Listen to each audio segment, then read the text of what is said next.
വാക്കുകൾ കൊണ്ട് വേദനിപ്പിച്ചവർക്കുള്ള മറുപടി വിജയം കൊണ്ടായിരിക്കണം. നിങ്ങളെ ഒരുപാട് പേർ വാക്കുകൊണ്ട് വേദനിപ്പിച്ചിട്ടുണ്ട്. ആ വാക്കുകൊണ്ട് വേദനിപ്പിച്ചവർക്കെതിരെ നിങ്ങൾ നടത്തേണ്ട ഓരോ ശ്രമങ്ങളും ഓരോ രീതികളും അത് തീർച്ചയായും നിങ്ങളുടെ വിജയം കൊണ്ടായിരിക്കണം. വിജയിച്ച് അവരെ തോൽപ്പിക്കണം.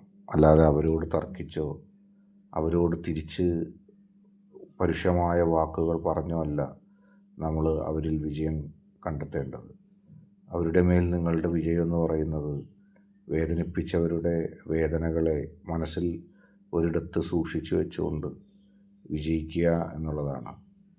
എല്ലാ കാര്യത്തിലും ഒരു പ്രയത്നം നിങ്ങൾ ആ വേദനയുടെ പശ്ചാത്തലത്തിൽ ഉണ്ടാക്കിയെടുക്കണം. അങ്ങനെ പതുക്കെ പതുക്കെ നിങ്ങൾക്ക് ജീവിതത്തിൽ വലിയ വിജയങ്ങൾ ഉണ്ടാക്കിയെടുക്കാൻ കഴിയും. ഇന്നത്തെ വീഡിയോ നിങ്ങൾക്ക് എല്ലാവർക്കും ഇഷ്ടപ്പെട്ടു എന്ന് കരുതുന്നു. വീഡിയോ ഇഷ്ടപ്പെട്ടാൽ ലൈക്ക് ചെയ്യുക, ഷെയർ ചെയ്യുക, കൂടാതെ ചാനൽ സബ്സ്ക്രൈബ് ചെയ്യുക.